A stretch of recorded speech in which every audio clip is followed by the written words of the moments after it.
What's up, y'all? Welcome back to another one. This video is shout out to my boy Shonen Showdown. I haven't watched his videos in a minute, but I know that you guys really like that. You guys tell me on stream and everything in my DMs like you should check out some of his videos and react to it for us. So I got y'all, you know what I'm saying? And my fault for missing a day of uploading, you know what I'm saying, personal stuff, family stuff, get my mind right, y'all know that. So we got the most iconic anime moment in history. Now, personally, there are too many moments to really count, but as of recent history, there's only really been one moment that when I was watching anime, it made me jump out my chair and I was like, yo, like, you know what I'm saying? Like, I was hype as hell. And at that moment, I got it right here. You know, we're going to watch it together so I can show y'all.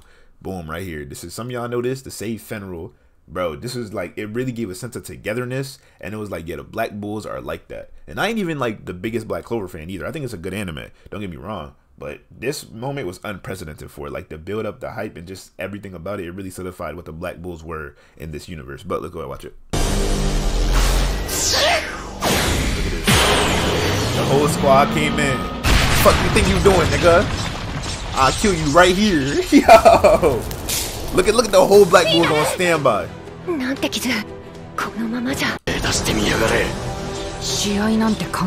mean? You know what I mean?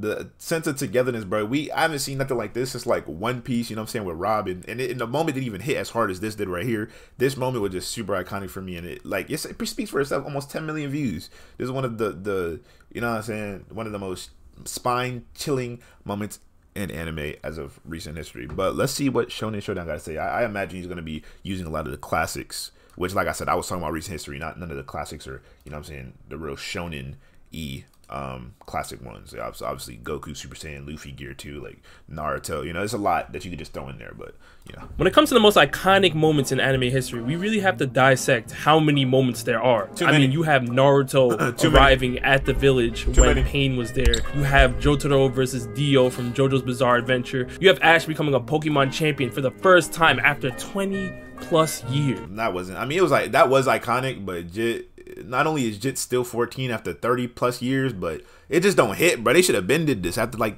okay, he lost once, all right, he lost twice, okay, he lost 3 times, like this nigga trash. You know what I'm saying? He not, bro, like he should have been won. Like I wasn't, when he won after, well, most of the people who watch Pokemon already stopped. Like we don't watch it, we just play the games. And so when it happened, a lot of people, you know, it was iconic, but a lot of people were just kind of like, you know, cool, like about goddamn time. You know what I mean? You have Reiner and Bertolt from Attack on Titan having their true identities revealed for the first time. A lot of people had already guessed that though, but it's still iconic. And we can't forget about Adult Gon fighting Pito. There are so many iconic moments in anime history. We're narrowing this down to the shonen genre specifically because we have a tweet here. Honest question: will Luffy becoming Pirate King surpass Goku going Super? Duh! Like, come on.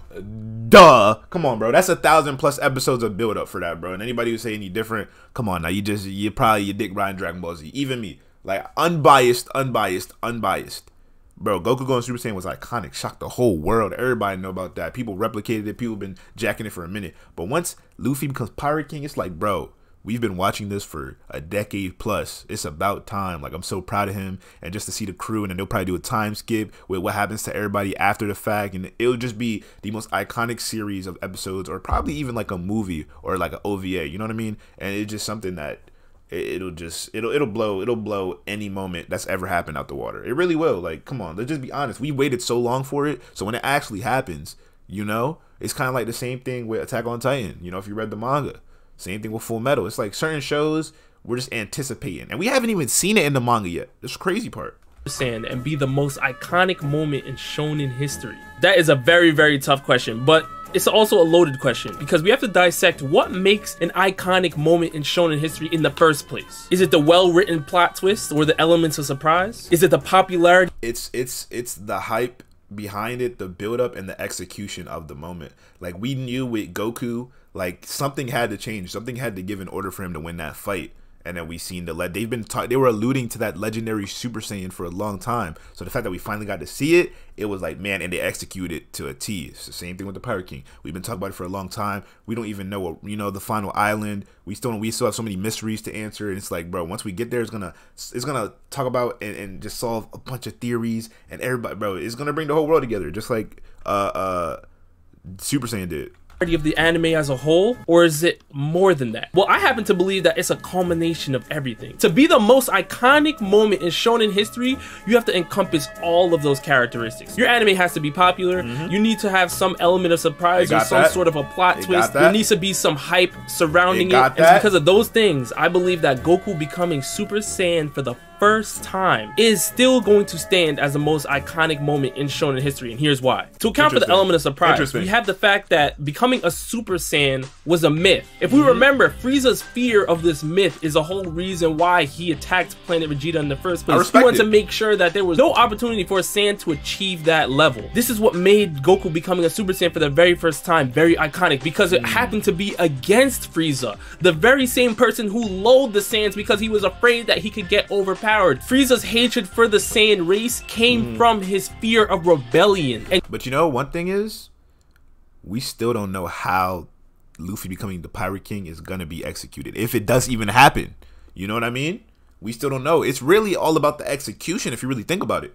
Cause with Super Saiyan, like he's basically just talking about the execution of it, the build up, the hype, and how it was presented to us, how it was packaged. Right now with One Piece, they're still packaging that. They're still building up to it. It's like a giant Amazon box. We ain't received it yet, but we know it's out for delivery. We just don't know what's gonna be at that front doorstep. It's like Christmas. You wake up, the anticipation, the execution. We got to see it first before we, you know what I'm saying, we start to judge. So it is a loaded question. We really don't have the answer. But in my opinion, bro, we talk about the packaging, the wait time, the hype, the popularity, all things he just said. But this is the culmination of a decade. And Goku was able to achieve that based off of Frieza's antics and feeling that anger and that rage within himself. Not only did Goku Super Saiyan encompass that element of surprise, but it also had the popularity of DBZ as a whole worldwide. Everybody knew what the Kamehameha was. Everyone knows what a Kaioken is. Everyone knows all about the Saiyans and their transformations. But you see, the thing is, and why I respect his point of view, but I have to kindly disagree with it as of right now, is everything that he's saying, One Piece has as well. You feel what I mean? Like, everybody know about the gum. Everybody know that. Because you know what it is too? I wouldn't agree with this prompt, or I wouldn't say what I'm saying probably like 5-6 years ago. But One Piece has gotten a whole new level of popularity as of recent history. It really has. It really has. This is thanks to a Super Saiyan. It shows people that you can go to another level. There's another tier within yourself that you can achieve to never give up, because you can break those limits. This is what helps DBZ rise to higher levels. This iconic moment literally became the Super Saiyan to Dragon Ball Z's popularity. And then to bring in the hype with the fights and the complete domination of Frieza, we even seen Frieza achieve a more powerful version of himself. He was not only in his final fourth form, but he had to achieve a full power 100%, where he got buffed, and Goku was still applying pressure onto Frieza. His ki blast got stronger, his punches got stronger, he was quicker, he looked unstoppable. However, in terms of longevity, this is where I believe this scene fails. What do I mean by that? Now, if we look back to the road to prosperity for becoming a Super Saiyan for the very first time in a Goku or Vegeta, there were many trials and tribulations. We've seen them training as hard as they possibly could, using their negative emotions and trying to channel it into some positive energy so they can achieve this higher transformation. We've seen them do strength training, speed training, all of these things, fighting villains that could pretty much blow up entire planets, and trying to figure out, well, maybe I have to fight somebody like this to achieve an even higher version of myself. But now, becoming a Super Saiyan is so easy that it lost its luster. Goten and Trunks... See? And becoming a Pirate King will never be that, because it's such a special thing. There's blood behind that. You know what I mean? There's blood behind people trying to go out, sail the big seas, cross the Grand Line, be the greatest pirate. Not only that, but you got the opposition, the Marines, who's trying to stop another Pirate King from, you know, becoming a thing. You know how many people have tried but haven't got there or taken the title of Pirate King? We got the Yonko. It's just so many. It's such a loaded thing. That's what we was talking about earlier. The packaging of the whole thing is such a loaded thing where it's like, bro, this is not something that is usual. It doesn't happen. And I'm glad you brought this point up, because I wasn't even thinking about this. We talk about a Super Saiyan. Bro, they totally, you know, they killed what it meant, or like the rareness to be a Super Saiyan. were able to achieve Super Saiyan transformations with such ease that even Vegeta was completely confused by this, that he forced Trunks to attack him just to test out maybe there's something wrong. There's probably a glitch in the Matrix. How are they achieving a form so easily that took me forever? And this is why the Super Saiyan transformations kind of lost their luster over time, because the road to prosperity changed for the next generation. You know what it is with Dragon Ball Z? This is the thing, and don't get me wrong, because I want to make sure I preface this by saying Dragon Ball Z, I think, is underrated for so many reasons. Underrated. It's one of the most disrespected anime of all time. You know, if anybody in my comments talking crazy, I hope you watch the full video and you hope you really hear this, because in the beginning it probably sounds like I'm a DBZ hater. No, I actually think Dragon Ball Z has one of the most underrated plots of all time. Granted, retcons and I love GT, by the way, just saying that. That's one of my favorite, you know what I'm saying? And it comes after Super, so we still can't knock it. But one of the things about Dragon Ball Z, you know, that I really can't get with, not only is it the retconning, but it's also the fact that they just got, it's like always another level. Super Saiyan 1, 2, 3, God, Super God, Ultra Instinct. It's like, bro, when are we just going to chill and leave it as it is? You know what I mean? Okay, Super Saiyan 1 was cool. Super Saiyan 2 was cool. Super Saiyan 3 was cool. I was even jacking Super Saiyan 4. But now we got Super Saiyan God because of God Key. Now we got, you know what I'm saying, Blue. Then we got, what, Vegeta got the, spoiler alert, you skip past 5 seconds, the warning. He got the envious mode or the purple mode. You know what I mean? It's like, how many transformations are you going to keep giving us before we're just done? Like, the power scaling of Dragon Ball Z just, it's too much, bro. It's too much. And that's why I read like a Hunter x Hunter. You know what I mean? Where it's like, okay, we know what this means. We know the abilities. And it's like, it's either you got it or you don't. You know, you can get stronger, but it's very hard. You know, they're like with Kurapika with the chains. And it's the same thing with, One Piece, where it's like, bro, you're not beating Kaido. You know how hard it is to beat Kaido? You know how many times Luffy has lost? So it's like, bro, there's structure to this. And Dragon Ball Z, yeah, sure, you can say there's structure, but it's just, at what point? It's almost like One Punch Man. It's like, bro, what are we doing? Generations. If we look at a Kaba or a Cauliflower or a Kale, they became Super Saiyans by simply saying, oh, all you need is to feel a tingling sensation in your back and boom, now you're a Super Saiyan. We saw Cauliflower achieve a Super Saiyan 2 transformation on the same day she learned how to become Super Saiyan 1. What are you talking? How is this possible? And it's because of those things that this scene right here, it's not as good as it used to be. The fact that you can become a Super Saiyan now with such ease, it diminishes the accomplishments of what Goku achieved and what Vegeta achieved and what Gohan By the way, I just like to say I love the background music. He killing it. He killing it with the background music. And that does affect the longevity of this iconic anime moment. So initially, my pick would be Goku becoming Super Saiyan for the first time. However, in terms of longevity, I believe that Luffy becoming the Pirate King will usurp Goku becoming Super Saiyan as the most iconic moment in shonen history. The reason why Luffy becoming the Pirate King does not have the initial win for me is because it lacks one of the elements that I spoke about earlier, the element of surprise. Now, if Oda decides to throw us off and throw in a crazy... See, I disagree with that. Because we don't know yet. Once again, we talk about the packaging. It's not as if it's remnant of a My Hero, where in the beginning of My Hero, he literally says, this is the story about how I become the #1 hero. That's never said in the show. We just know that Luffy really wants to be the Pirate King, and a lot of people are getting behind it, and they believe it. They believe in him and his dream. For all we know, he can get slaughtered in the end, and then Kobe could come, or some. There's just so many different things that could happen. We don't know. And even if you're saying to me, okay, hey, like, it makes no sense if he doesn't, we never know. He could get Pirate King and just die. You know, that would be crazy. That's a shock. Like, we talk about the packaging. We don't know. Crazy major plot twist where Luffy actually doesn't even become the Pirate King, then that may have somewhat of a case of becoming the most iconic moment in anime history, because the element No. I'm sorry to keep pausing, but nah, fuck that. Y'all want to hear the points. This would be the most iconic anime moment to me. And this is a curveball. Y'all ain't know about this. If at the end of Boruto, we see Madara talk about, Naruto, this is the world that you wanted. You know what I'm saying? With the infinite, you know what I'm saying, above. Now that's right there, ladies and gentlemen, would be nail in the coffin, greatest anime moment of all time. Because that means Boruto didn't even matter. You know what I mean? It means none of this shit mattered. And then what if they do a spin-off off of that? Oh, man, Naruto needs to stop playing with their potential, bro. They got so much things they could do. Prize will be so high. It's been built up over years. But the reason I'm speaking on this is because Luffy becoming the Pirate King is highly anticipated. Not just by the One Piece fans, not just by anime fans around the world, but by the characters in the show themselves. You have Zoro putting all his cards in for Luffy. Nami, all of the Straw Hats are all betting their chips on Luffy. Then you're having people like Mihawk stating, oh, Luffy looks like he could convince the whole world to support him. Even the great Dark King Silver's Rayleigh, who happens to be Roger's right-hand man, decides to teach Luffy how to box. I mean, what more do you want? I mean, it was Ace's brother. Want from us to see that Luffy is going to become the Pirate King. At this rate, the element of surprise is completely gone because now it's turning into something of a Naruto becoming the Hokage, or Deku being the #1 hero and narrating his story on how he got there. We know that Luffy is going to become the Pirate King unless Oda throws in a major plot twist. If that plot twist does come, then that will be the most iconic moment in shonen history. I will tell you that right now. But if that moment does not come, I'm still giving it to Goku becoming Super Saiyan for the first time. However, in terms of longevity, is once again, I gotta go with the packaging. It just depends how it happens.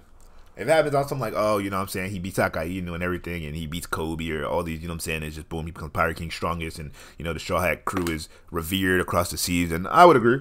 I'm not gonna take that away. I would agree. Goku still holds it up, but we don't know how it happens yet, you know? Somebody could die.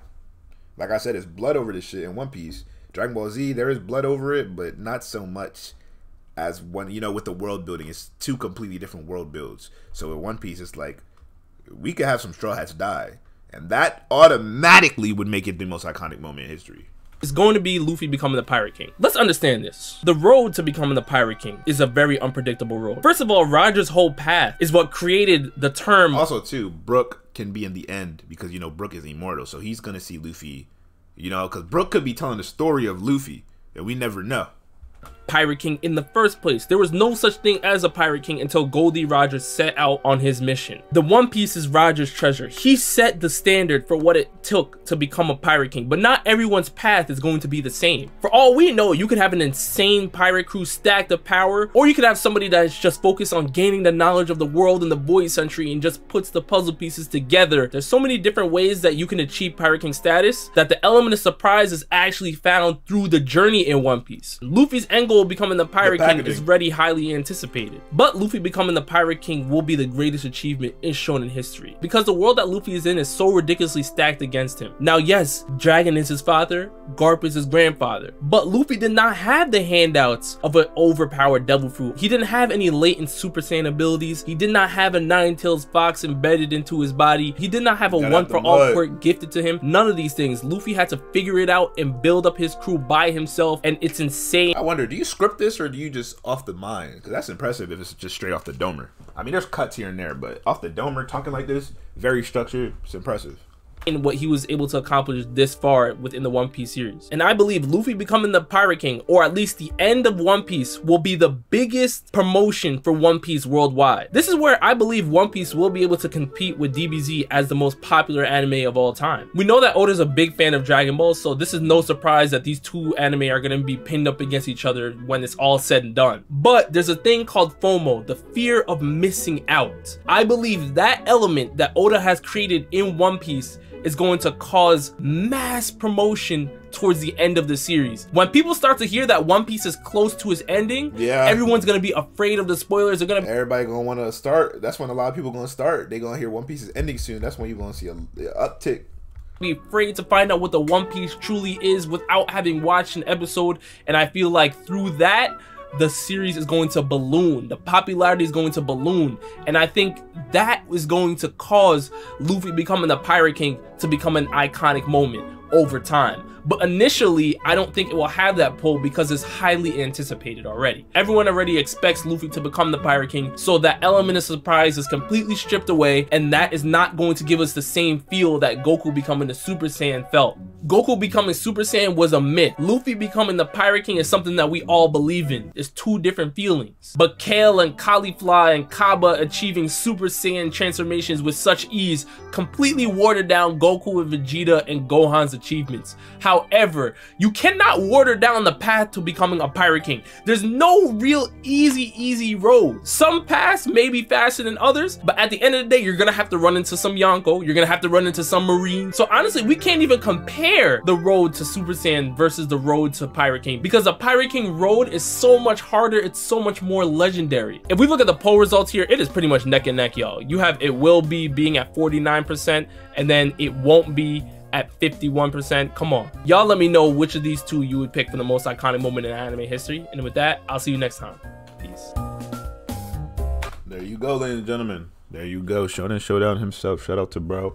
I actually like these videos. This is actually a really good, insightful video. We got to talk a lot at our own points on top of it. And God, we doubled the time of this video in and of itself with just the reaction. So let me know if you guys enjoy videos like this. We could definitely do more. Like I said, shout out to Show. That's my boy. He makes amazing content. And per usual, I'll see you on the next one, bro. And once again, I gotta just remember One Piece. One Piece, that's the best world. Well, besides, I don't know. Only world that I like better than One Piece is probably like a Star Wars, but they just butchered that world. You know what I mean? So it's tough. But regardless, I'll see you on the next one, bro. Hope you guys enjoyed this video.